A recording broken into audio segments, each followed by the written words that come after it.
আসসালামু আলাইকুম। সংবাদে আপনাদের সবাইকে স্বাগত জানাচ্ছি। আমি ফিরোজ তোহা। শুরুতেই আরবে কেবলস সংবাদ শিরোনাম।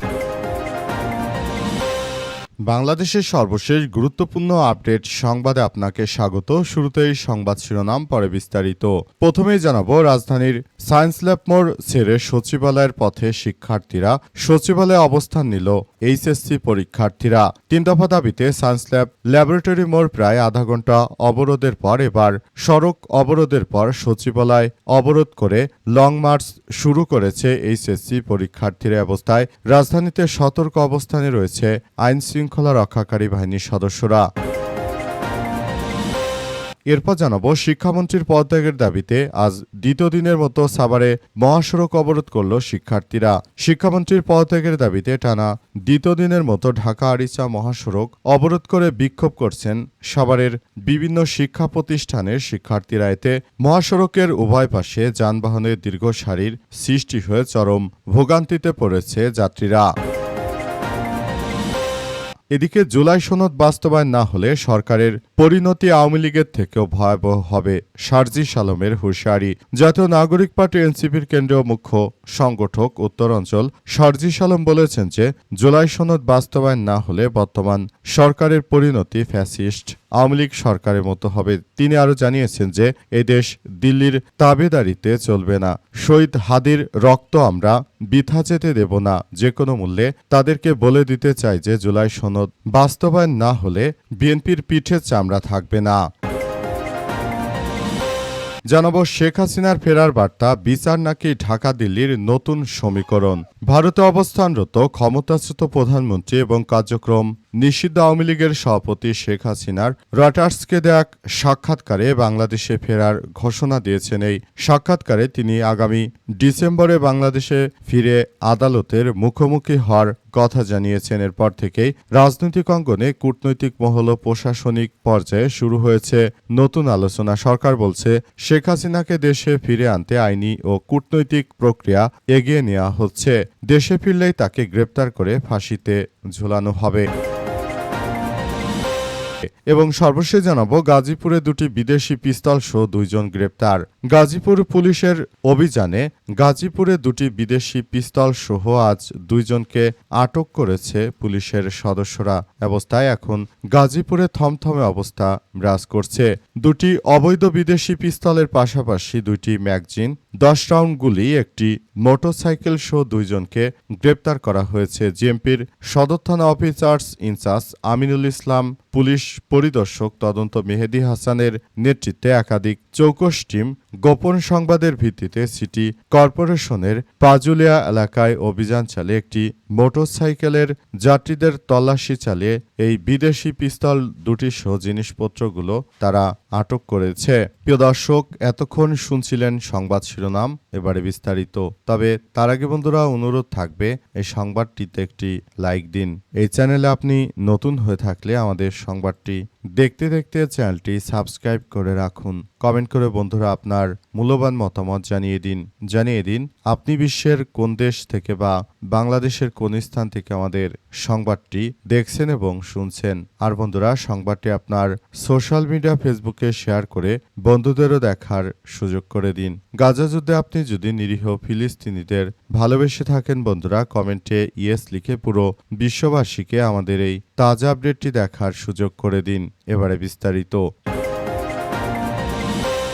রাজধানীর সায়েন্স ল্যাব মোড় ছেড়ে সচিবালয়ের পথে শিক্ষার্থীদের লং মার্চ। 3 দফা দাবিতে সায়েন্স ল্যাব ল্যাবরেটরি মোড়ে প্রায় আধা ঘন্টা অবস্থানের পর সড়ক অবরোধের পর সচিবালয়ের উদ্দেশ্যে লং মার্চ শুরু করেছে আন্দোলনরত এইচএসসি পরীক্ষার্থীরা।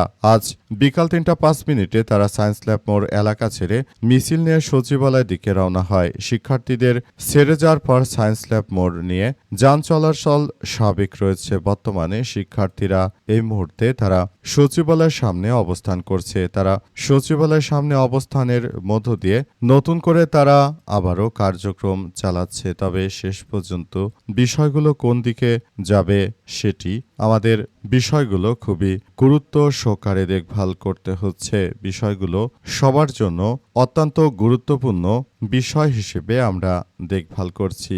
আমরা মূলত বিষয়গুলো নিয়ে তারা কাজ করছে যাতে করে বিশৃঙ্খল কোনো পরিস্থিতির সৃষ্টি না হয়, দেশের অভ্যন্তরে কোনো ধরনের কোনো ঝামেলা সৃষ্টি না হোক সেই প্রত্যাশা রয়েছে আমাদের।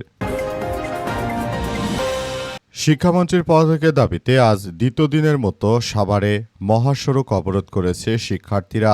শিক্ষামন্ত্রী মিলনের পদত্যাগের দাবিতে টানা বৃষ্টির মধ্যে দ্বিতীয় দিনের মতো শিক্ষার্থীরা তারা ঢাকা আরিচা মহাসড়ক অবরোধ করে রেখেছে। তাদের একটাই দাবি, যতক্ষণ পর্যন্ত উক্ত মিলন পদত্যাগ না করবে ততক্ষণ পর্যন্ত শিক্ষার্থীরা রাজপথ ছাড়বে না। তারা রাজপথে ছিল, রাজপথেই থাকবে বলে নিশ্চিত করেছে শিক্ষার্থীরা।